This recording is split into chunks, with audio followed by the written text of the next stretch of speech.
इथं तुम्हाला block diagram दिसतोय. Here you can see the block diagram of 8051. So in the block diagram, what you see, there is a CPU here. This is a CPU. Okay. Then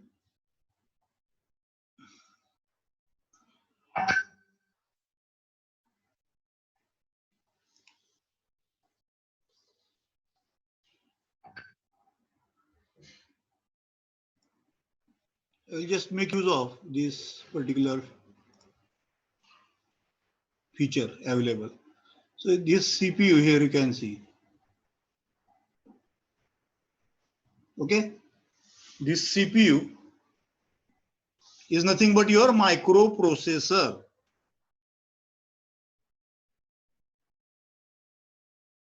मगाशी मी सांगितलं 8085 हा micro processor आहे आणि 8051 हा micro controller आहे.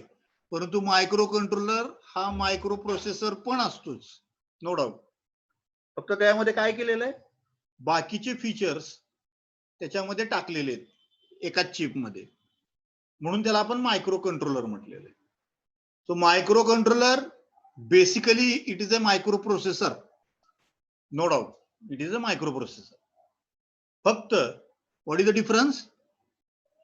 The memory, timers, IO ports and many other features, they are added into the same chip. एका chip मध्ये हे सगळे फीचर्स तुम्हाला दिलेले आहेत. And then we call it as microcontroller. So microcontroller is no doubt a microprocessor, but along with microprocessor, it also has many other features available on the same chip, and that's why we call it as a microcontroller. So what do you see here? This is a CPU, nothing but microprocessor. This is the interrupt control. Interrupt control is a facility available. Yeah, I think last time I told you what is meant by interrupt. Interrupt means I am disturbing the microcontroller or microprocessor. How I am disturbing the microcontroller? I am sending an interrupt signal. When I send an interrupt signal, microcontroller will stop executing its current program. Microcontroller काय करेल, सध्या जो तो programme execute करत आहे तो programme execution तो थांबवतो आणि काय करतो, जी इंटरप्ट आलेली आहे, जो सिग्नल आलेला आहे, त्या सिग्नलशी संदर्भात जो काही प्रोग्राम असेल, ऍप्लिकेशन प्रोग्राम असेल, तो प्रोग्राम एक्झिक्यूट करायला मायक्रो कंट्रोलर जातो. So it will stop executing the current program, current execution of the program. It will jump to the application program. We call it as interrupt program. It will complete that interrupt program, execution of that interrupt program. And after that, it will come back to its current program or previous program, back to the previous program. This is nothing but servicing the interrupt. Whenever the signal, interrupt signal occurs, microcontroller will react to that interrupt in this way. So that's why yesterday I gave you the example of I am reading the book, means I am executing some program. I means microcontroller. Reading the book means executing some program. And someone rings the bell of my house. So what I will do? First of all, I will make a mark in the book. मी कुठं वाचत आलेलो आहे त्या पानाला मी काहीतर mark करेन, मध्ये pencil ठेवीन, मध्ये एखादा काहीतरी खूण म्हणून काहीतरी ठेवीन, कारण मला परत यायचंय ना ते वाचायला. मग मी ते पुस्तक बंद करून ठेवीन. पुस्तक बंद करून मी परत डोर बेल वाजली म्हणून मी दरवाजा उघडायला जाईन. दरवाजा उघडल्यावर मला दिसलं की पोस्टमन आहे, आणि पोस्टमन काय म्हणतोय मला की साहेब तुमचं हे आलेले पार्सल आलेले, हे पार्सल घ्या आणि या ठिकाणी सही करा. मी ते पार्सल घेतलं, सही केली, माझं काम संपलं, इंटरप्टचं काम संपलं. कुणी मला इंटरप्ट केलं? पोस्टमनने. इंटरप्ट कसं केलं त्यानं मला? बेल दाबून. त्याला आपण इंटरप्ट सिग्नल म्हणतो. त्याच्यावर मी कशी रिॲक्शन दिली, म्हणजे मायक्रो कंट्रोलरने कशी रिॲक्शन दिली? त्यांना आपण जे वाचत आलेलं पुस्तक आहे ते थांबवलं. Execution of the program stop. तिथं मार्क केला त्यानं कुठपर्यंत एक्झिक्युशन आलेलं. नंतर दरवाजा उघडायला गेला, म्हणजे सर्व्हिसिंग करायला गेला. त्याला इंटरप्ट सर्व्हिसिंग म्हणतात.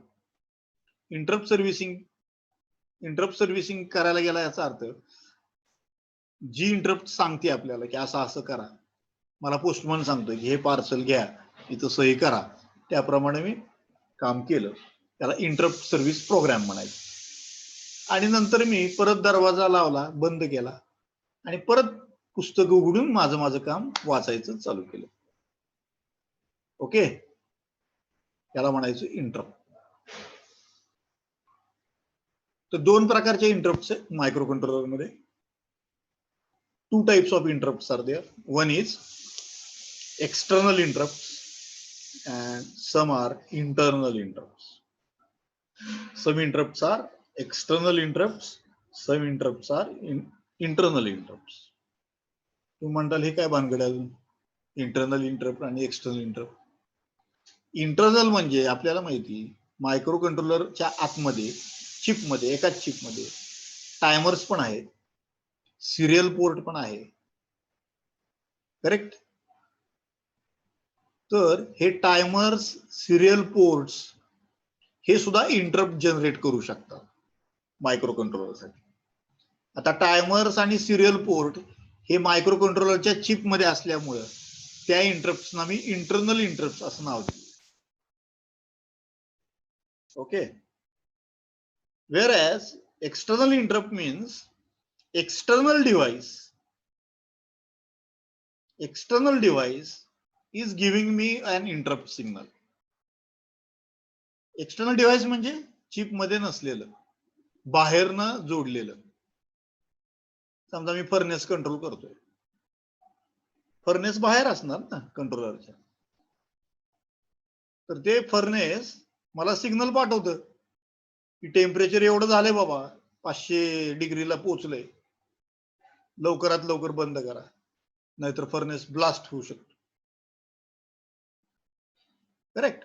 त्यानं मला इंटरप्ट पाठवला फर्नेसच्या कंट्रोल सर्किटरीनं. त्याच्यावर मी रिॲक्शन काय केली? मी माझं जे सध्या मी प्रोग्राम एक्झिक्यूट करत होतो तो थांबवला. फर्नेसला बंद करण्यासाठी, हिटरला बंद करण्यासाठी कुठला प्रोग्राम आहे त्या प्रोग्रामकडे गेलो, त्या प्रोग्रामच्या साहाय्याने मी हिटर बंद केला. हिटर बंद केल्यावर मी परत back to my own program, जिथं आलो होतो माझा पूर्वीचा प्रोग्राम, तो प्रोग्राम एक्झिक्युशन करण्यासाठी मी परत आलो. याला म्हणायचं external interrupts. So in micro controller you have internal interrupts as well as external interrupts. So you must know that. त्या इंटरप्ट्स कंट्रोल करण्यासाठी इथे एक ब्लॉक आहे. या ब्लॉकला आपण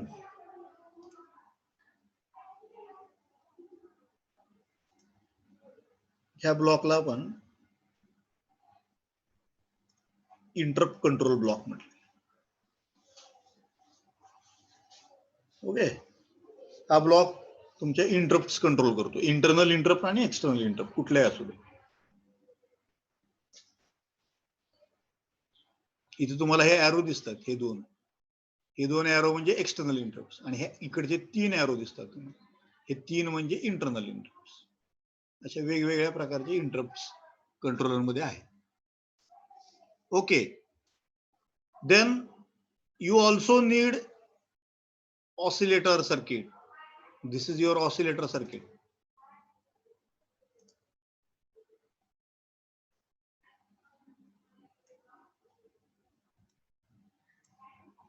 This is my oscillator circuit. Why we need oscillator? Can anybody tell?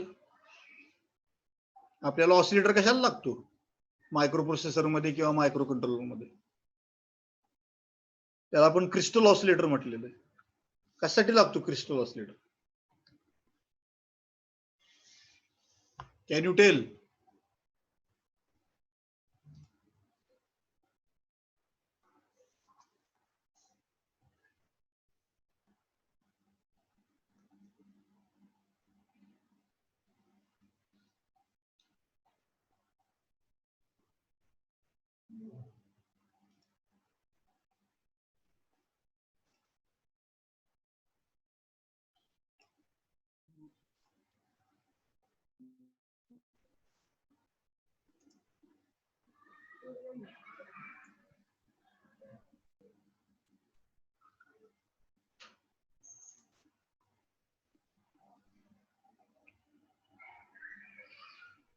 येते का कुणाला उत्तर? झालटे नाही, काही आयडिया नाही. क्लॉक ऑसिलेटर लागत नाही का आपल्याला डिजिटल मध्ये? डिजिटल इलेक्ट्रॉनिक्स मध्ये आपल्याला क्लॉक ऑसिलेटर लागतो, बरोबर आहे का? क्लॉक दिल्याशिवाय काहीच काम होणार नाही ना डिजिटल मध्ये. सगळं क्लॉक वर बेस्ड आहे. मला डेटा शिफ्ट करायचा असेल तर क्लॉक द्यावं लागतं, बरोबर आहे? डेटा लॅच करायचा असेल तर मला क्लॉक द्यावं लागतं. जोपर्यंत मी क्लॉक देत नाही तोपर्यंत कुठलीच गोष्ट होत नाही. So CPU means microprocessor. Microprocessor is a digital device, and every digital device requires a clock source or clock pulse. So this oscillator is nothing but the square wave oscillator, crystal oscillator. Why I am calling it as a crystal oscillator? Because I have connected a crystal here. You can see the crystal here. This is my crystal.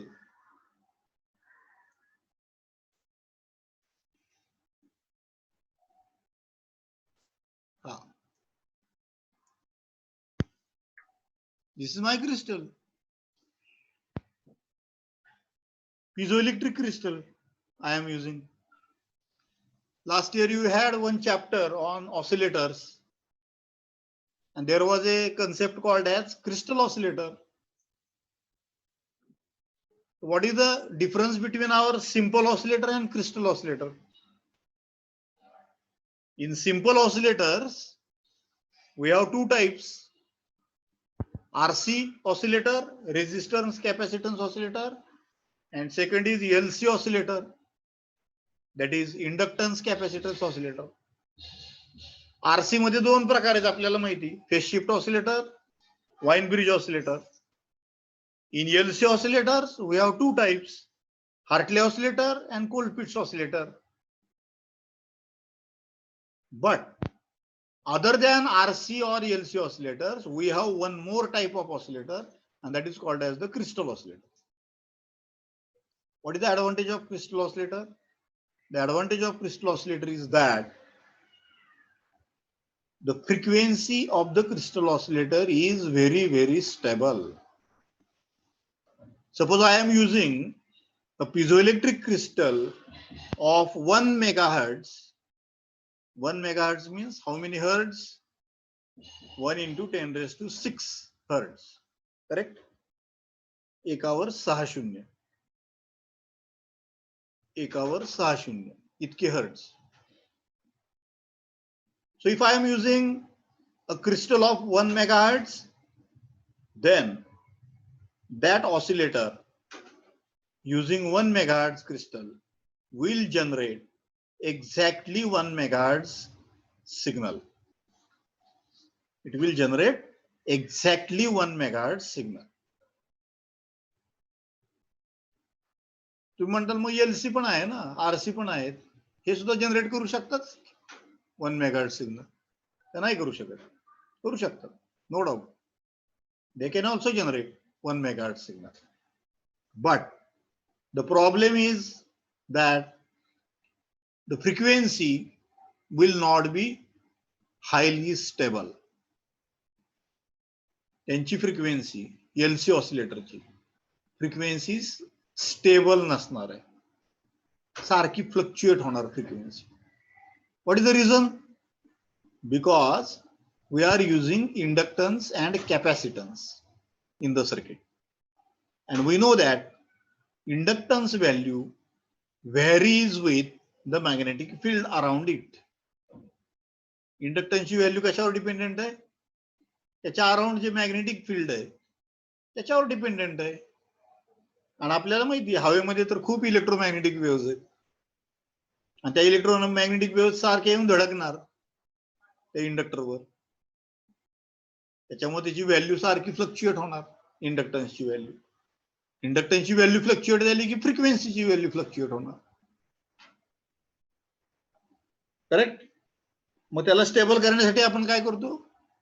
तर त्याला stable करण्यासाठी आपण shielding करतो. त्या इंडक्टरला आणि कॅपॅसिटरला एका पत्र्याच्या शिल्ड मध्ये आपण बंद करून ठेवतो, आणि ते पत्र्याचं शिल्ड जे आहे ते ग्राउंडला कनेक्ट करतो, कॉमन ग्राउंड. म्हणजे काय होईल?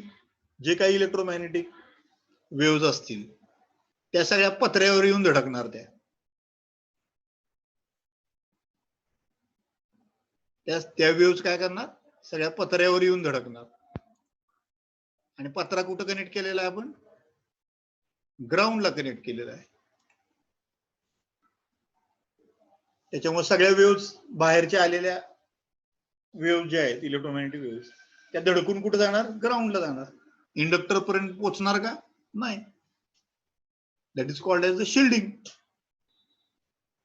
ठीक आहे.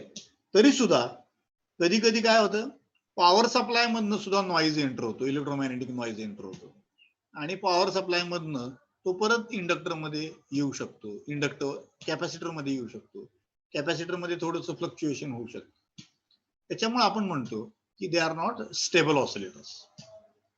हार्टले ऑसिलेटर और कोलपिट्स ऑसिलेटर. आपण बघा, तुम्ही हात जरी लावला सर्किटला कुठं तर ते लगेच वेव्ह अशी हलायला लागते. याचा अर्थ तो ऑसिलेटर कसा आहे? Unstable oscillator. It is not very stable. त्याच्या उलट क्रिस्टल ऑसिलेटर जो आहे तो हायली स्टेबल ऑसिलेटर. त्याची फ्रिक्वेन्सी फिक्सच राहणार. 1 मेगाहर्ट्ज म्हणजे 1 मेगाहर्ट्ज. एकावर 6 शून्यच. 6व्या शून्य मध्ये सुद्धा फ्लक्च्युएशन होणार नाही. 6व्या शून्यामध्ये सुद्धा फ्लक्च्युएशन होणार नाही. एकावर बरोबर 6 शून्य अशीच फ्रिक्वेन्सी त्याची राहणार शेवटपर्यंत. त्याच्यावर तुम्ही इलेक्ट्रोमॅग्नेटिक वेव्हज टाका, नाहीतर अजून काही टाका, त्याचा काही इफेक्ट होणार नाही. तो स्टेबलच राहणार. That's why we are using crystal oscillator as our stable oscillator for generating the clock pulses for the microcontroller. I think this is very clear now. हे सगळे एक ब्लॉक्स मी तुम्हाला सांगतो. पहिल्यांदा इंटरप्ट कंट्रोल सांगितला. सीपीयू तर तुम्हाला माहिती, मायक्रो प्रोसेसर तुम्ही स्टडी केलेला आहे.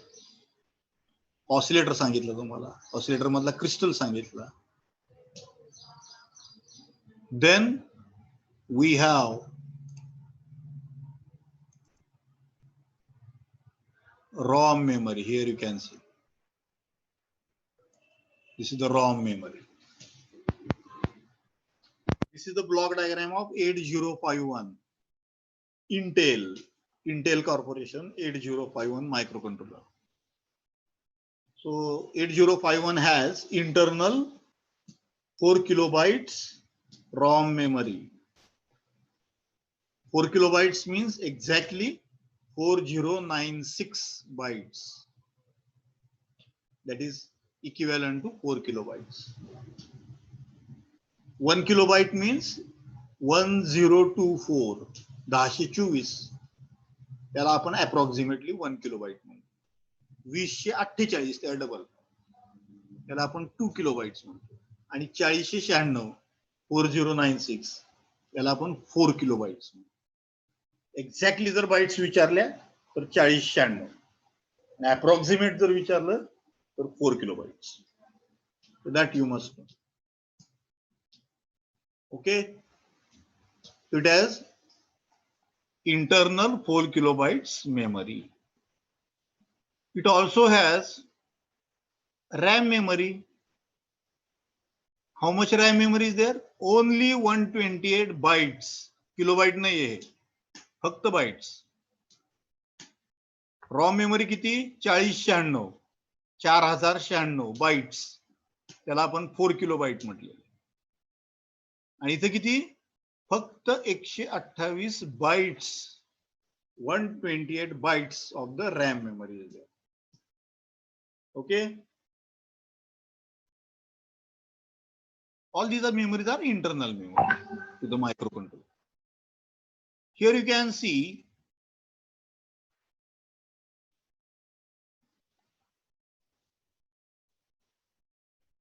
these are the timers. हे टायमर्स आहे. तिथं किती टायमर दाखवलेले? 2 टायमर्स याच्यामध्ये दाखवलेले, टायमर 0 आणि timer 1. In the last period or before that I have told you what is the use of the timer. Timer कशासाठी वापरतो आपण? Why we use the timer? The reason is I want to provide the timing. मला LED on off करायचा आहे. LED 5 second on ठेवायचा आहे मला आणि 10 सेकंद ऑफ ठेवायचा आहे. एक्झॅक्टली 5 सेकंद ऑन राहायला पाहिजे एलईडी आणि एक्झॅक्टली 10 सेकंद तो ऑफ राहायला पाहिजे एलईडी. एक्झॅक्टली मी कसं काय मोजणार 5 सेकंद आणि 10 सेकंद? त्यासाठी मला टायमर्स लागतात. टायमर 0 मी 5 सेकंदासाठी वापरणार, टायमर 1 मी 10 सेकंदासाठी वापरणार. दोन्ही टायमर वापरणार. एक टायमर 5 सेकंदासाठी आणि एक टायमर 10 सेकंदासाठी. Correct? So these timers will generate exactly 5 seconds and 10 seconds time duration. आणि ते टायमिंग संपलं की टायमर मला सांगेल की संपला बरं का, 5 सेकंद संपले, मग मी ऑफ करीन एलईडीला. परत दुसरा टायमर चालू करीन, टायमर 1. 10 सेकंद झाले की दुसरा टायमर मला सांगेल संपले बरं का 10 सेकंद, मी परत पहिला टायमर चालू करेन 5 सेकंदात. अशा प्रकारे मी एलईडीला ऑन आणि ऑफ करीन. 5 सेकंद ऑन, 10 सेकंद ऑफ, परत 5 सेकंद ऑन, परत 10 सेकंद ऑफ. अशा प्रकारे LED me on off continuously करू शकतो. टायमिंग तुम्ही बदलू शकता. मला 10 सेकंदाच्या ऐवजी 6 सेकंद पाहिजे असेल 6 करा, 3 सेकंद पाहिजे असेल 3 करा. टायमिंग किती करायचं ते आपल्या हातात. Okay. Secondly, these timers are also used as counters. Timer आपण काउंटर म्हणून पण वापरू शकतो. तुम्ही म्हणताल काउंटर कुठं लागतं? काउंटिंग करण्यासाठी. काउंटिंग कुठं करावं लागतं? एखादा कारखाना आहे, त्या कारखान्यामधून किती बाटल्या रोज बाहेर पडतायत. समजा दूध भरण्याचा कारखाना आहे, बाटलीमध्ये दूध भरतात ते, आणि दूध भरलं की ती बाटली पुढे सरकते. किती बाटल्या कारखान्यामधनं रोज बाहेर पडतायत. करेक्ट? हे मी काउंट करू शकतो.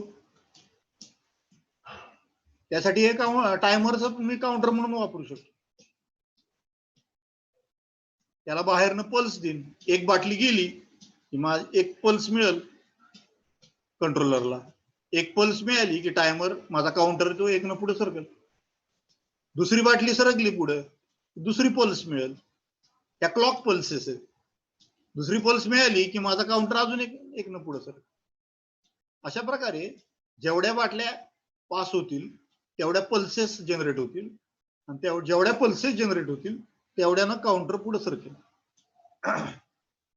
So I can use the same timer not as a timer but as a counter. तसंच आपण बऱ्याच वेळा ह्याच्यामध्ये जातो, ऑडिटोरियम मध्ये जातो. तर ऑडिटोरियम मध्ये गेल्यावर ऑडिटोरियमच्या आतमध्ये किती लोक आहेत कसं मला कळणार? तर मी काउंटर लावू शकतो त्याला. एका बाजूला एंट्रीचं डोअर आहे, एका बाजूला एक्झिटचं डोअर आहे.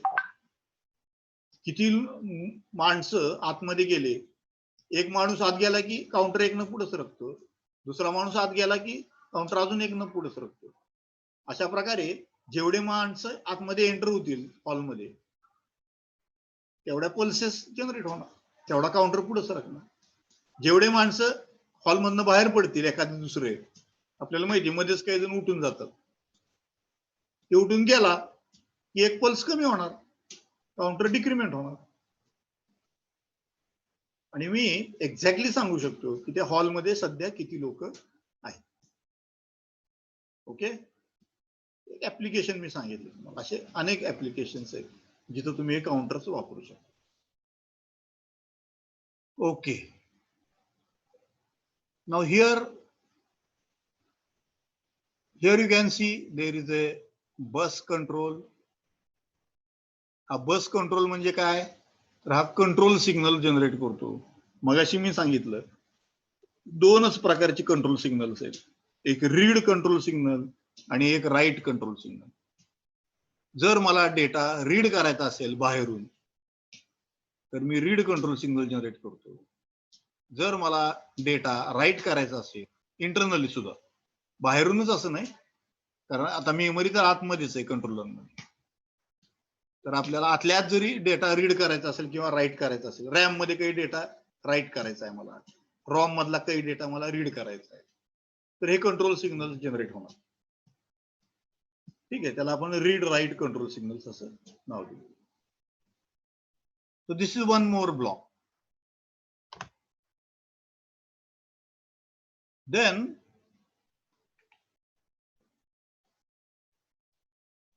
this part, these are the 4 parallel ports, 8-bit parallel ports. मागच्या वेळेस मला वाटतं कालच मी सांगितलं तुम्हाला की पॅरलल पोर्ट आणि सिरियल पोर्ट मध्ये काय फरक आहे. What is the difference between a parallel port and a serial port? Parallel port means 8-bit data, 8 bit 10101100 असं काही पण pattern. 8-bit data can be sent out at a time. 8चे 8 bit एकदम मी बाहेर पाठवू शकतो किंवा 8चे 8 बीट मी ऍक्सेप्ट करू शकतो, रीड करू शकतो. कुठून? या पोर्ट मधून. हे पोर्ट्स दाखवलेले, हे पोर्ट्स दिसतात तुम्हाला इथं. हे जे पोर्ट्स आहेत, हे 4 पोर्ट्स इथं दाखवलेले आहेत, P0, P1, P2, P3. हे जे 4 पोर्ट्स आहेत ते बाय डायरेक्शनल दाखवलेले आहेत. बघा इथे एरो कसा दाखवलाय मी, असा पण दाखवला आणि इकडे पण दाखवला. याचा अर्थ काय?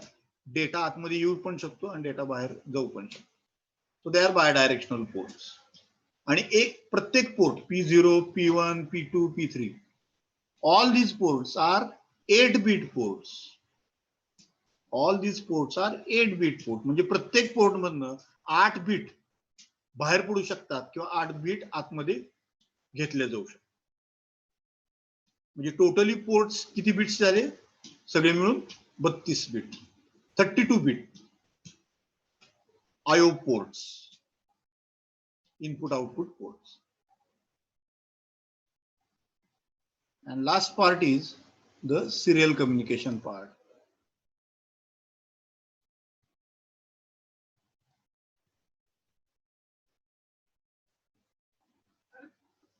काल मी सांगितलं की पॅरलल पोर्ट मुळे आपण डेटा फास्ट बाहेर पाठवू शकतो, कारण 8चे 8 बीट बाहेर पडतात, 8चे 8 बीट एकदम आतमध्ये येतात. त्याच्यामुळं डेटा कम्युनिकेशन जे आहे ते आपण फास्ट करू शकतो पॅरलल पोर्ट्समुळे. परंतु त्याचा ड्रॉबॅक काय? ड्रॉबॅक हाच आहे की तुम्ही मायक्रो कंट्रोलर जर चेंज केला 8 बिटच्या ऐवजी 16 बिट घेतला तर तुमचे पोर्ट सगळे बदलतात. आता पोर्ट 8 बिट नाही राहिले, 16 बिट पोर्ट झाले. तुम्ही 32 बिट मायक्रो कंट्रोलर घेतला, सिलेक्ट केला तर तुमचे पोर्ट्स आता 32 बिट पोर्ट्स झाले. म्हणजे प्रत्येक पोर्ट 32 बिट्स बाहेर पाठवू शकतो किंवा 32 बिट्स आतमध्ये घेऊ शकतो. याचा अर्थ आपण जसं जसं कंट्रोलर अपग्रेड करायला लागू, हायर व्हर्जनचा कंट्रोलर सिलेक्ट करू, तस तसं बिट्स वाढायला लागतील, डेटा बिट्स. त्याच्यामुळे पोर्ट साईज चेंज होणार सारखी. 8 बिट मायक्रो कंट्रोलरला 8 बिट पोर्ट, 16 बिट मायक्रो कंट्रोलरला 16 बिट पोर्ट, 32 बिट मायक्रो कंट्रोलरला 32 bit port. So your port size changes with the microcontroller that is used. That is the drawback of the parallel communication. So what is the solution to this? Solution is serial port. Serial port मध्ये मी काय करतो, 8 bit एकदम नाही पाठवत बाहेर, एक एक सुट्टी करतो बीट. 8 बीट अशा सेपरेट केल्या, 8 च्या 8 बीट. पहिली बीट पाठवली, नंतर दुसरी बीट पाठवली, नंतर तिसरी बीट पाठवली, असं करून मी 8 बीट्स पाठवले. सोपं आहे ना. मग आता मला सांगा, एक बीट पाठवायला मला किती वायर लागती? एकच वायर. एका वायरवर मी 0 किंवा 1, बिट्स म्हणजे काय, 0 किंवा 1 हा डेटा पाठवू शकतो एका वायरवर. तसंच बाहेरनं कोणी मला डेटा पाठवत असेल सिरियल कम्युनिकेशन थ्रू, तर मला एकच वायर लागेल डेटा रिसीव्ह करायला, कारण येणारा डेटा सुद्धा 0 किंवा 1 असा असणार. त्याच्यामुळे एकच वायर लागते. मग त्याच्यामुळे इथं तुम्हाला दाखवलेलं आहे की this serial port has only 2 bits. One is TXD म्हणजे transmit data, and one is RXD means receive data. Transmit म्हणजे बाहेर पाठव, रिसीव्ह म्हणजे बाहेरचा आलेला डेटा ऍक्सेप्ट कर. ठीक आहे. त्याच्याबरोबर अजून एक वायर आपल्याला लागते, ती म्हणजे ग्राउंड लाईन. तर बाहेरचा जो डिव्हाइस आहे, तो जो डेटा पाठवणार आहे, तो तुम्हाला कनेक्ट केला पाहिजे. त्याचं ग्राउंड आणि त्या डिव्हाइसचं ग्राउंड आणि आपल्या कंट्रोलरचं ग्राउंड एकच असलं पाहिजे. कारण आपण 1010 ज्या बिट्स म्हणतो, high low voltages, they are with respect to ground. तेव्हा दोघांचं ग्राउंड कॉमन असलं पाहिजे, तरच ह्याचं 1 आणि त्याचं 1 मॅच होईल, ह्याचं 0 आणि त्याचं 0 मॅच होईल. तर या गोष्टी तुम्हाला लक्षात ठेवाव्या लागतील. So serial port is very useful for us because using this serial port we can connect our controller to the computer system. कम्प्युटरला आपण जोडू शकतो किंवा दुसऱ्या मायक्रो कंट्रोलरला आपण सहजपणे जोडू शकतो. ऑफकोर्स त्याच्याकडे पण सिरियल पोर्ट असलं पाहिजे, दुसऱ्या मायक्रो कंट्रोलरकडे सुद्धा सिरियल पोर्ट असलं पाहिजे. दोघांकडे जर सिरियल पोर्ट असेल तर आपण ते जोडून आपला डेटा त्याला पाठवू शकतो किंवा त्यानं पाठवलेला डेटा आपण ऍक्सेप्ट करू शकतो. Bidirectional communication can on. So with this I will come to the end of the lecture. हा आपण ब्लॉक डायग्राम जो आहे कंट्रोलरचा तो स्टडी केलेला आहे. त्याच्यामध्ये मी वेगवेगळे ब्लॉक्स जे आलेले आहेत ते सगळे मी तुम्हाला सांगितलेले आहे. If you have any doubt, you please ask. काही डाउट्स असतील तर विचारा.